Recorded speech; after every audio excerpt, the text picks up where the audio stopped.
कश्मीर में पिछले कई दिनों से जो पाबंदियां लगी हैं उससे लेकर के सुप्रीम कोर्ट ने आज नाराजगी जाहिर की है। और देखिए मेरे सहयोगी राकेश के साथ इस वक्त नेता विपक्ष गुलाम नबी आजाद इस वक्त मौजूद हैं, तो उनका सीधा रुख कर लेते हैं। राकेश,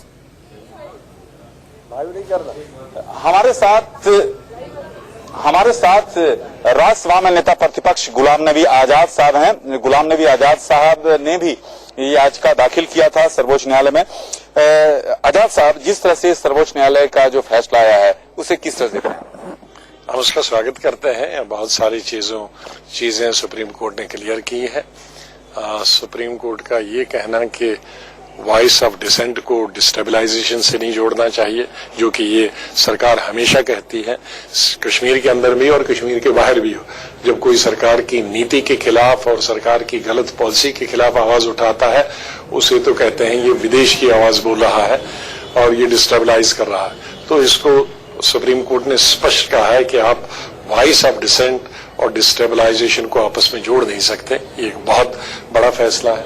सुप्रीम कोर्ट ने कहा है कि अंडर सेक्शन 144 के अंदर आप तमाम जितने ऑर्डर पास किए हैं उनको पब्लिश करिए ताकि लोगों को मालूम पड़े, और कोई कोर्ट जाना चाहिए तो कोर्ट अदालत जा सकता है, चैलेंज उस फैसले को कर सकता है, जो कि मेरे जैसे आदमी को भी अभी मालूम नहीं है कि कितने ऑर्डर पास हुए हैं, क्योंकि कोई ऑर्डर चोरी से पास किए जाते हैं और लोकल जम्मू कश्मीर की मीडिया भी नहीं छपता है और नेशनल लेवल पे तो छपने का सवाल ही नहीं होता है, और उसको लागू किया जाता है ऐसे कानून को। तो ये एक बहुत बड़ा निर्णय है माननीय सुप्रीम कोर्ट का। इंटरनेट के बारे में उन्होंने ठीक कहा, इसको फ्रीडम ऑफ एक्सप्रेशन से जोड़ा गया है। ये एक बहुत टिप्पणी है माननीय सुप्रीम कोर्ट की। और फिर ये भी कहा है कि तुरंत एक हफ्ते के अंदर अंदर बता दें कि कब तक ये इंटरनेट सर्विसेज बहाल हो सकती हैं। ये भी कहा है कि इंटरनेट सर्विसेज को आप इतना लंबा खींचेंगे तो ये जुडिशियल स्क्रूटनी के अंदर भी आएगा और ये टेलीकॉम रूल्स के भी खिलाफ है। तो ये इतनी तमाम चीजें सुप्रीम कोर्ट ने आज बताई है, और मुझे लगता है कि इस दफा जो ये बहाने करते थे, हीले और बहाने करते थे केंद्रीय सरकार सुप्रीम कोर्ट के सामने, इस वक्त सुप्रीम कोर्ट ने अपना जो ताकत है उसको दिखा दी कि हर दफा आप सुप्रीम कोर्ट के सामने बहाने नहीं कर सकते हो। अब आपको ठोस जवाब देना पड़ेगा। लेकिन जिस तरह से सरकार की ओर से दलीलें दी गई थी, जिसमें इस बात का जिक्र किया गया था कि राष्ट्रीय सुरक्षा से जुड़ा हुआ मामला है और इसलिए इस तरह की कार्रवाई। देखो, केंद्रीय सरकार तो पूरे देश में जो भी प्रधानमंत्री या गृह मंत्री को गाली देगा वो राष्ट्र विरोधी है और वो राष्ट्र के लिए खतरा हो गया। राष्ट्र एक अलग है और बीजेपी पार्टी अलग है। अच्छा, विदेशी राजनयिक भी दौरे पर हैं जम्मू कश्मीर के। ये जो कुछ भी हो रहा है सरकार की तरफ से, केंद्रीय सरकार की तरफ से, इसकी हम घोर निंदा करते हैं। इस सरकार को विदेश के पॉलिटिशियन पर, विदेश के दूतों पर ज्यादा विश्वास है और अपने देश के मीडिया पर और अपने देश के पॉलिटिशियन पर कम विश्वास। अपने देश के एमपीज को जाने नहीं देते, अपने देश की पॉलिटिकल पार्टीज को नहीं जाने देते, अपने देश के मीडिया को नहीं जाने देते, और विदेश से पकड़ पकड़ के वही जो इनकी बात सुनने वाला है और इनकी साथ आवाज से आवाज मिलाना, वहां भी सबको नहीं लेते हैं, किसी को नहीं लेते हैं।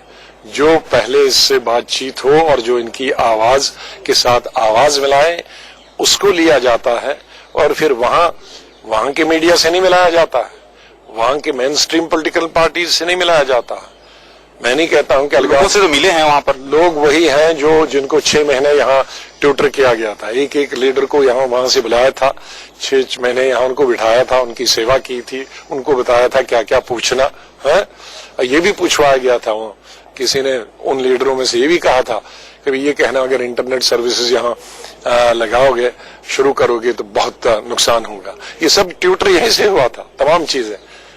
लेकिन उससे क्या होगा? वो ट्यूटर जो उनको करने के लिए लगाया था उनको अपने अपनी पार्टी ने निकाल दिया, तो वो जीरो हो गए। सर्वोच्च न्यायालय का फैसला आप मान रहे हैं कि आप लोगों ने जो याचिका दाखिल किया था आपके लिए एक जीत की तरह? इसमें जीत हार का सवाल नहीं होता है। सवाल है कि जो सुप्रीम कोर्ट को करना चाहिए था वो सुप्रीम कोर्ट ने इस दफा किया। सुप्रीम कोर्ट किसी दबाव में नहीं आती और न सुप्रीम कोर्ट को किसी दबाव में आना चाहिए।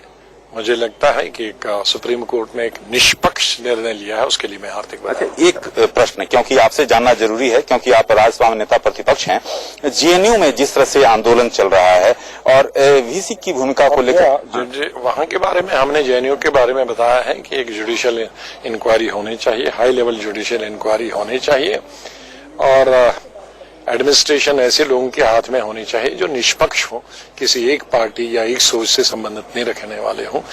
यह हमारा प्रीमियर इंस्टीट्यूशन है और वहां की जो एडमिनिस्ट्रेशन होनी चाहिए वो किसी पॉलिटिकल पार्टी से संबंधित नहीं होनी चाहिए। अच्छा, राहुल गांधी और प्रियंका गांधी ने भी इंस्टीट्यूशन को लेकर खासतौर पर सवाल खड़ा किया था कि इंस्टीट्यूशंस तो तमाम देश में बर्बाद किए हैं उन्होंने। वहाँ एक अपनी एक एजुकेशनल इंस्टीट्यूशंस तो हर जगह बात किए हैं। वैसे भी तमाम इंस्टीट्यूशंस जो है जब से ये गवर्नमेंट आई है तमाम खतरे में ही है बेचारे। उनकी फंक्शनिंग तो बिल्कुल खत्म हो गई है, उनकी निष्पक्षता ही खत्म कर दी है। तो अब ये एजुकेशन इंस्टीट्यूशंस जो बच्चे हैं जिनका काम है शिक्षा प्राप्त कराना बच्चों को, वहां भी एक ही सोच के लोगों को लगाया जा रहा है। अच्छा, मुरली मनोहर जोशी ने भी वीसी को हटाए जाने को मांग की है। वो मुझे नहीं उस बारे में। अच्छा, एक क्योंकि बजट सेशन आने वाला है, बजट सेशन में ये उठाया जाएगा। अरे भाई, बजट सेशन में आवाज क्यों पूछ रहे हो यार? तो सीधे तौर पर गुलाम नबी आजाद थे जिनका साफ तौर पे कहना है कि जिस तरह से ये सर्वोच्च न्यायालय ने जो फैसला दिया है वो काफी अहम है। कैमरामैन शरद के साथ राकेश कुमार सिंह, इंडिया न्यूज, दिल्ली। देखिए, गुलाम नबी आजाद को सीधा आपने इंडिया न्यूज के ऊपर सुना। कई आरोप उनकी तरफ से लगाए गए सरकार के ऊपर। इसके अलावा खुश भी वो दिखाई दिए। सुप्रीम कोर्ट का ये जो फैसला, उन्होंने कहा निष्पक्ष रूप से सुप्रीम कोर्ट की तरफ से इस पूरी बात को सुना गया। इसके अलावा उन्होंने ये भी कहा कि लोकल मीडिया तक को जानकारी नहीं दी गई और अब जो निर्णय आया है सुप्रीम कोर्ट की तरफ से उस पर काफी संतुष्ट और खुश नजर आए गुलाम नबी आजाद। एक छोटा